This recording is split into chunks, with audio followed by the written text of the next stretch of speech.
Friends, how are you. Wisdom English classes में आपका warm welcome करता हूँ। फ्रेंड्स, आज की हमारी मोरल स्टोरी है यूजिंग योर ऑल मीन्स। मतलब आप अपना पूरा प्रयास करिए। यूजिंग उपयोग करिए योर ने आपका ऑल मीन्स मतलब आपके साइड के जितने भी एफर्ट्स हैं आप उन्हें पूरा मन लगा करके करिए। मतलब हार नहीं मानना है, आपको अपनी तरफ से पूरी कोशिश करना है।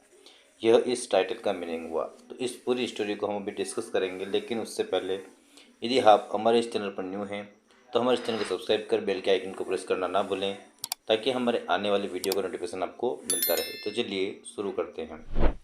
Once a father and son were working in a garden. एक बार की बात है, एक पिताजी और उनका बेटा दोनों मिलकर के एक गार्डन में काम कर रहे थे। जब भी हम किसी स्टोरी को डिस्कस करते हैं तो फास्ट फॉर्म में होती है।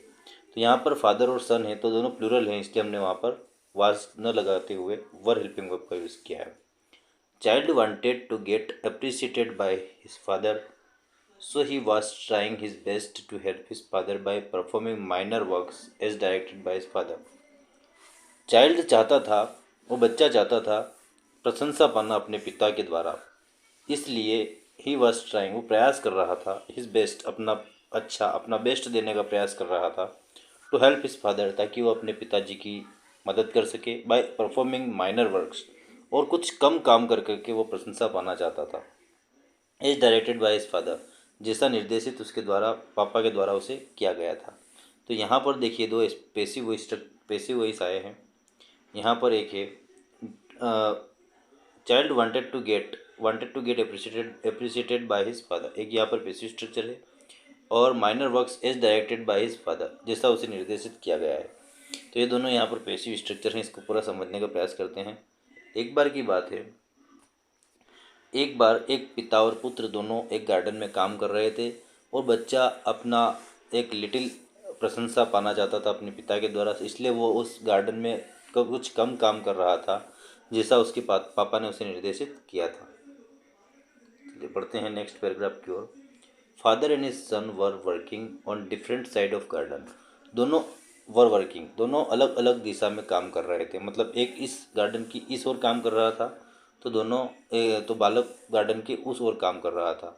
फादर सा, पापा ने देखा, a stone on his son side, पिता ने देखा कि उसकी बालक की साइड एक बड़ा सा पत्थर था उस गार्डन में। फादर सेड, फादर ने कहा, जो भी स्टेटमेंट फादर के द्वारा कहा गया है वो उस इन्वर्टेड कामा के भीतर है।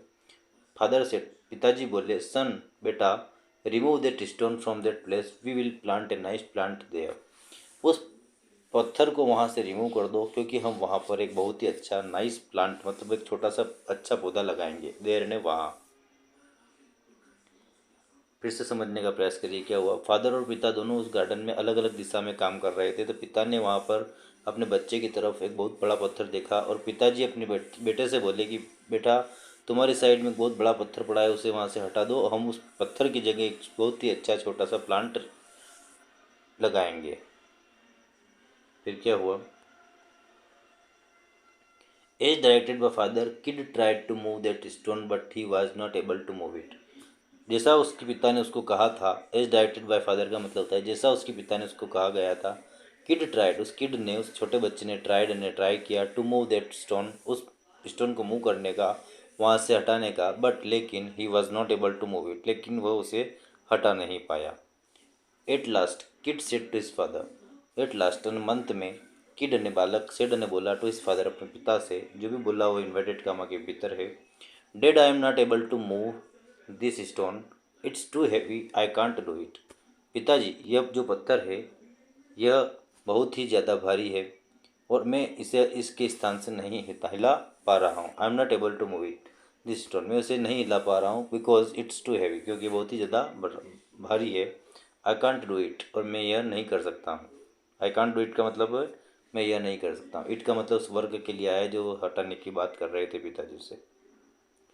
फादर रिप्लाइड, अब पिताजी बोल रहे हैं, जो भी फादर ने रिप्लाई किया वो इन्वर्टेड कामा के भीतर है। ट्राई अगेन, दोबारा प्रयास करिए। Use all your means to remove this stone from that place. All your means मतलब अपना पूरा प्रयास करिए, टू रिमूव हटाने के लिए, दिस स्टोन उस पत्थर को, फ्रॉम दैट प्लेस उस स्थान से। फिर क्या हुआ? Kid again tried and used all his strength but still he was not able to dislodge that stone from its place.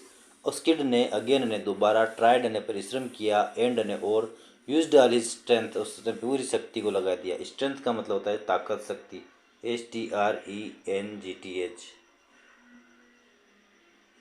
Strength का मतलब होता है ताकत। तो क्या हुआ? Kid not kid got tried and started, sorry कहाँ थे हम? किड अगेन ट्राइड, उस बालक ने दोबारा प्रयास किया and used all his strength, और अपनी पूरी ताकत का इस्तेमाल किया। बट स्टिल, लेकिन अभी भी, ही वॉज नॉट एबल, वह योग्य नहीं हो सका था टू डिसलॉज, डिसलॉज का मतलब हटाने में, दैट स्टोन, उस स्टोन को, फ्रॉम इट्स प्लेस, उसके स्थान से। किड गोड ट्राइड, टायर्ड। अब ट्राइड देखो, ट्राइड और ट्राइड में अलग अंतर है। यहाँ पर आया था TRIED, ट्राइड मतलब प्रयास करना, ये वर्ब है। और यहाँ पे आया है TIRED, टायर्ड, इसका मतलब होता है थकान या थकना। तो देखिए, यहाँ पर ये दोनों ट्राइड अलग अलग है। ये ट्राइड, इसका मतलब होता है प्रयास, और इस ट्राइड का मतलब होता है थकान। नोट कर लीजिएगा अपनी नोटबुक में। किड गोट टायर्ड, जो किड ने बालक, गोट ने था, सॉरी गोट ने प्राप्त हुआ, काय को, टायर्ड ने थकान को, मतलब थक गया। एंड स्टार्टेड, उसने शुरू कर दिया, टू क्राई, चिल्लाना, as he was not able to do it, क्योंकि, एज का मतलब यहाँ पे है क्योंकि, ही वॉज नॉट एबल, उसने चिल्लाना क्यों शुरू कर दिया? क्योंकि he was not able to do it, वो इसे नहीं कर पा रहा था। Even after using all his effort, उसके बाद भी, उसने जितने सारे प्रयास कर लिए थे उसके बावजूद भी वह उस पत्थर को अपनी जगह से नहीं हिला पा रहा था, इसलिए वो बहुत थक चुका था और वह इसे नहीं कर पा रहा था। लिसनिंग, सुन करके, जिससे कि यहाँ पे जीरंड फॉर्म है, क्योंकि जब भी हम किसी वर्ब को एक सब्जेक्ट के रूप में यूज़ करते हैं, उसके साथ ING का यूज़ करते हैं, तो वहाँ पे जिरंड फॉर्म होती है। तो यहाँ पे उसका सेंस होता है ऐसा करके, ऐसा करके, ऐसा करके, वैसा करके फॉर्म होता है। तो लिसनिंग ने सुन करके, हिज सन क्राइंग, अपने बेटे की आवाज़, फादर केम रनिंग, पिताजी आए दौड़ते हुए, टूवर्ड्स ने की ओर, हिज सन, अपने बेटे की ओर दौड़ते हुए आए, सेट बिसाइड हिम, और उसके बाजू में बैठ गए। बिसाइड्स और बिसाइड में अंतर होता है, उसके बाजू में बैठ गए। हिम, उसके, and hold him near himself and said, और उसे अपने उसके अपने साथ पकड़ करके बोले, होल्ड ने हिम, होल्ड ने उसे पकड़ा, नियर हिमसेल्फ, उसके पास में चिपका करके बोले, एंड सेड, और बोलते हैं, वाई, जो भी बोला इन्वर्टेड कामा के भीतर है, वाई आर यू क्राइंग, तुम चिल्ला क्यों रहे थे? You can move this stone, तुम उस पत्थर को हिला सकते थे, हिला सकते हो, सॉरी कुड नहीं है, कैन है, तुम उस पत्थर को हिला सकते हो। आई टोल्ड यू, जैसा कि मैंने तुमको कहा था, to use your all means, अपने सारे प्रयास करिए, टू मूव दैट स्टोन, उस स्टोन को हटाने के लिए, डिडंट इट, और तुमने नहीं किए, है ना। Son with sad look on his face replied, son with sad look, जो बच्चा उदास दिख रहा था, ऑन हिज फेस, उसके चेहरे से उदासी झलक रही थी, रिप्लाइड ने, उसने उत्तर दिया, आई डिड, मैंने प्रयास किया, डिड आई ट्राइड, मैंने कई बार प्रयास, डिड आई ट्राइड, मैंने प्रयास किया, माई बेस्ट, जितना मैं अच्छा कर सकता था उस पत्थर को हटाने के लिए मैंने कोशिश की, टू रिमूव दैट स्टोन, उस स्टोन को हटाने के लिए, but still was not able to do it, लेकिन मैं अभी भी उसको नहीं कर पा रहा हूँ। But you forget about me, लेकिन तुम मुझे भूल गए, माई डियर, मेरे प्यारे, पिताजी ने जवाब दिया।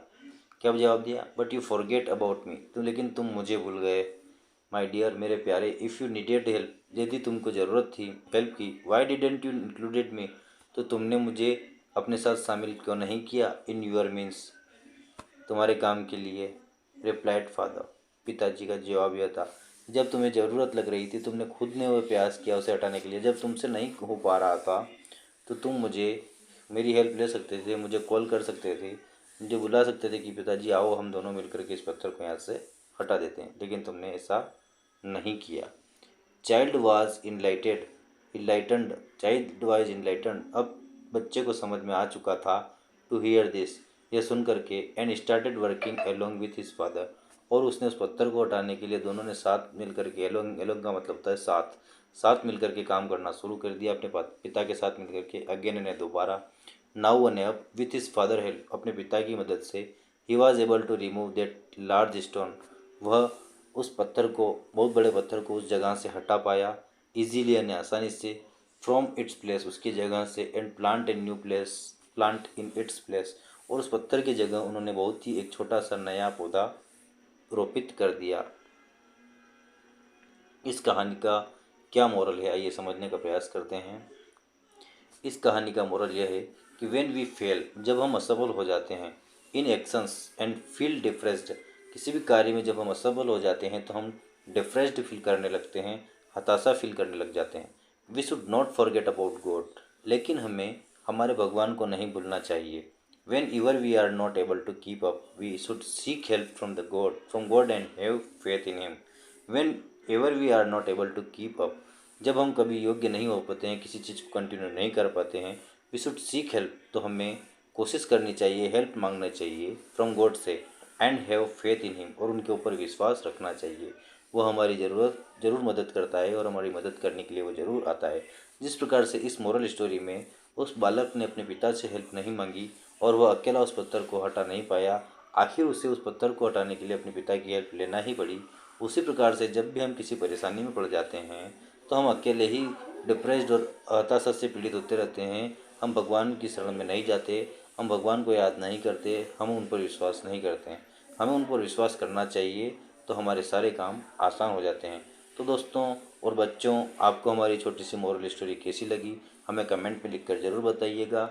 और अगर हमारी आपको हमारी इस छोटी सी मोरल स्टोरी से कुछ सीखने को मिला है तो हमारे चैनल को सब्सक्राइब कर बेल के आइकन को प्रेस करना ना भूलिएगा, ताकि हमारे आने वाले वीडियो का नोटिफिकेशन आपको मिलता रहे। आशा करता हूँ उस छोटे से वीडियो से आपको काफ़ी कुछ सीखने को मिला होगा, वोकैबुलरी, ग्रामर के रूल्स। मिलते हैं अगले वीडियो में। Thank you very much.